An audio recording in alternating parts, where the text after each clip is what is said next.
AI টুল ব্যবহার করে শুধুমাত্র মেয়েদের ছবি ব্যবহার করে তাদের ভিডিও তৈরি করছে কিছু মানুষ।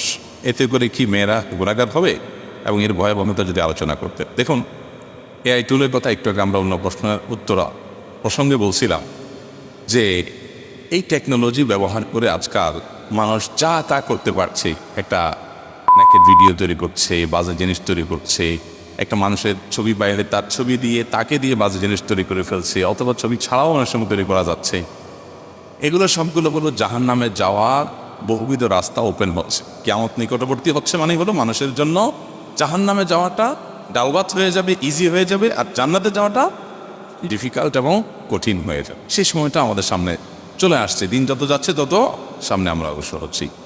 এই সময়টাতে আমাদের দায়িত্ব হবে যে আমরা আল্লাহকে ভয় করব, তাকওয়া অবলম্বন করে চলব, এবং এই সমস্ত চমকের পেছনে নিজের ঈমানকে বিসর্জন করব না। আল্লাহ আমাদেরকে হেফাজত থাকার তৌফিক দান। এখন প্রশ্ন হলো, যে মেয়েদের ছবি ফেসবুক সোশ্যাল মিডিয়াতে ছেড়ে দিয়েছেন আপনি, সেই ছবি দিয়ে এআই টুল ব্যবহার করে আপনার আর্টিফিশিয়াল ইন্টেলিজেন্স দিয়ে আপনার নেকেড ভিডিও তৈরি করা হচ্ছে, তাহলে মেয়ের গুনাহ হবে কিনা যা ছবি ইউজ করা হলো? এর উত্তর হলো, কোনো মেয়ে মানুষ, কোনো মহিলা মানুষ, প্রাপ্তবয়স্ক মানুষ তার নিজের সুন্দর ছবি, পর্দা ছাড়া ছবি যদি তিনি সোশ্যাল মিডিয়া ছেড়ে দেন, তাহলে সেক্ষেত্রে এই ছবির অব্যবহার করে যে গুনাহগার হচ্ছে, যে খারাপ জিনিস তৈরি করছে, সে তো আসল কালপ্রিট, আসল অপরাধী আছেই। যে মেয়ে নিজের ছবি এভাবে অপকর্মে ব্যবহার করার সুযোগ করে দিয়েছে, তারও দায় আছে, এবং সে আল্লাহর কাছে জবাবদিহি। অনেক স্বামীরা আছেন, তাদের কোনো আত্মসম্মান বোধ, লজ্জাসরম বলতে কিচ্ছু নেই। নিজের বউয়ের সুন্দর ছবি, সাজগোজালা ছবি সোশ্যাল মিডিয়াতে ছেড়ে দিচ্ছে। কিসের জন্য? বউরে বিক্রি করতেছে কিসের কাছে? কয়েকটা লাইক কমেন্টের ধান্দায়। ব্যাকল টাকা পয়সাও না, কিসের কাছে?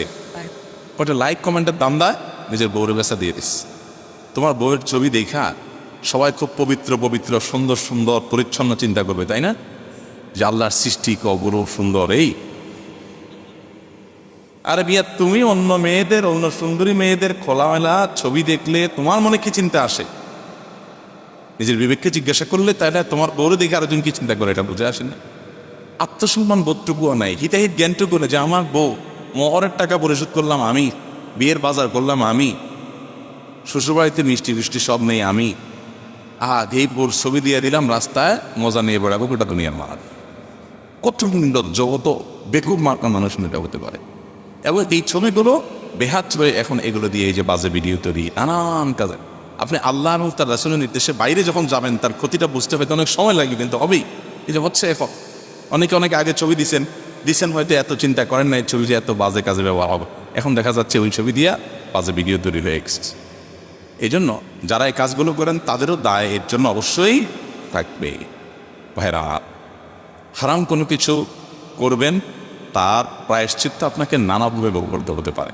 একসময় আপনি আফসোস করবেন, কিন্তু তার ফিরে আসতে পারবেন না। এই জন্য আল্লাহর রাস্তায় পর্দার গুরুত্বটা বোঝার চেষ্টা করি। আল্লাহ আমাদেরকে বোঝার তৌফিক দান করুন।